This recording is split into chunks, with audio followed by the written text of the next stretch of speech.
the most dramatically beneficial health foods that exist, and that food is chocolate. Well, the book is written for anyone who's interested in how they can improve their quality of life by eating something that is delicious and that would be beneficial for them. Okay, now you say that chocolate is good for you. Am I hearing you right?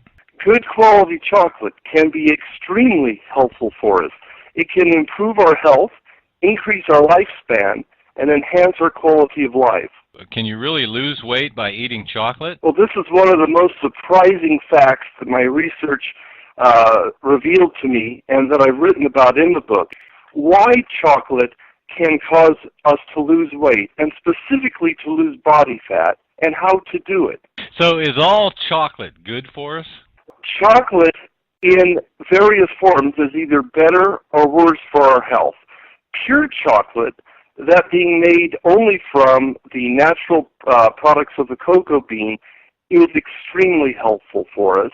Whereas if we add man-made fats, animal fats, and sugars to it, it becomes less and less healthy for us. Now, my wife is a type 1 diabetic since age 11. Can she eat chocolate? Pure chocolate, chocolate that's had no sugar added to it, is extremely low in carbohydrates. And so any diabetic can eat that kind of an unknown number of natural drug-like substances. And all of these things together can improve many health problems, including, incredibly enough, even diabetes. Now, you used the phrase pure chocolate. That sounds kind of scary. What is pure chocolate? Well, what I'm getting at is this, is that if we take just the initial natural products of the cocoa bean, and Don, those are oils that come out of the bean when it's processed, and a powder that we commonly call cocoa powder.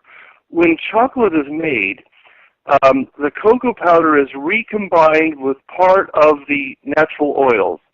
If we take just that, it's extremely healthy. So that would be a product that would be, 90 to 100% cocoa. Now, it's very rarely do we actually find that. As they add things to it that dilutes the natural pure chocolate, then they might be diluting the health effects depending on what they add. But basically, we think that if you can find chocolate products that you enjoy that are 60% or greater of cocoa, you're going to have a very healthy product. So is it true that dark chocolate fights cancer? Well, I think this is one of the most unique chapters in my book. It talks about how cancer can be affected by chocolate.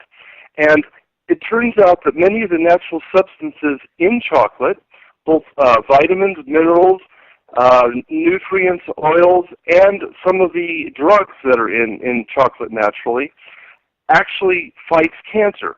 So in other words, there's scientific evidence that eating high-quality chocolate on a regular basis may diminish our chance of developing cancer, that some of the components of chocolate might actually fight existing cancer. What are some of the other lesser-known benefits of consuming dark chocolate? Some of them would include things like depression. Depression is a very common problem in our society. And incredibly enough, chocolate contains naturally occurring substances that are like drugs. In other words, it's sort of like having a pharmacy in a food. And two of these are quite powerful. They are PEA and anandamide. These two substances found naturally in chocolate can help minimize depression and elevate the mood. It's one of the reasons that people like to eat chocolate, because not only does it taste good, but it makes a lot of people feel better and feel more energized. What advice would you have for people who might be allergic to chocolate? Well, here's the interesting thing. There are a lot of people who think they're allergic to a lot of different foods. And I think that a lot of people believe that chocolate is an allergenic food. But it turns out the scientific research shows quite the opposite. It's extremely rare for people to be allergic to chocolate itself. If they're allergic to chocolate products, they're usually allergic to something that was added to it, like nuts or fruits or something else. But the chocolate itself is highly unlikely to cause allergies. So, are there any side effects of consuming chocolate? In general, the side effects are positive. However, there's certainly the possibility of negative side effects. Chocolate contains a very, very small amount of caffeine and a larger amount of a similar natural chemical is associated with romance because it actually has effects in the brain that are similar to falling in love. And likewise, anandamide, another strongly effective chemical substance found in chocolate, is similar chemically to the cannabinoids found in marijuana. And so there you go. I mean, look at that. Just those two things alone are known to affect the brain and cause us to have the same mental sensations as if we're falling in love. Now, is chocolate good for dogs or not?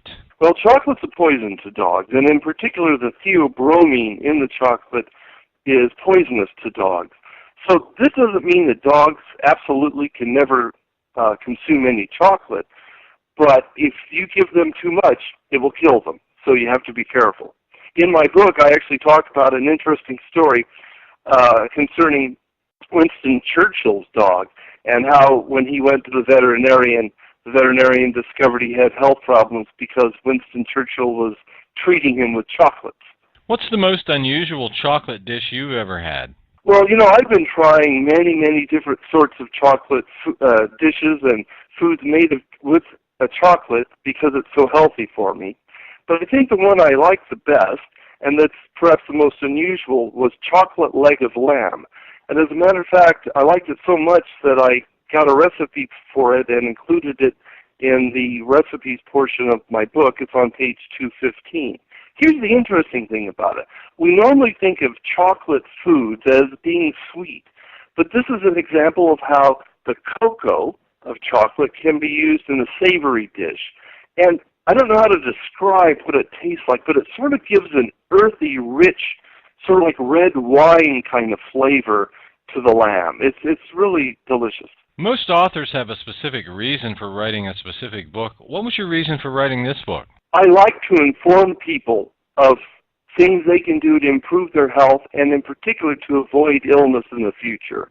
And you know what, Don, when I started reading about the scientific research showing the health benefits that chocolate can have, I was amazed, not only because there are so many health benefits, but also because it's the opposite of what we would normally think.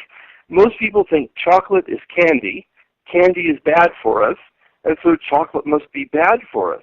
And so I think it was this disparity in the facts compared to the fiction that caused me to want to write this nearly 400-page book. And on that line, I'd like to point out the most dramatic health effect that chocolate has, and that's on the blood vessels. There are scientific papers going back now nearly a decade that prove, I think, without any question, that chocolate is a very powerful means of lowering our blood pressure and improving the health of our blood vessels. And what this does is it helps us, we believe, to decrease the incidence of heart attacks, strokes, and other kinds of problems. And Don, heart attacks and strokes are the leading causes of death in the United States, cancer being, following up. So this is very significant. Let me just give you an example of what I talk about in the book in this regard.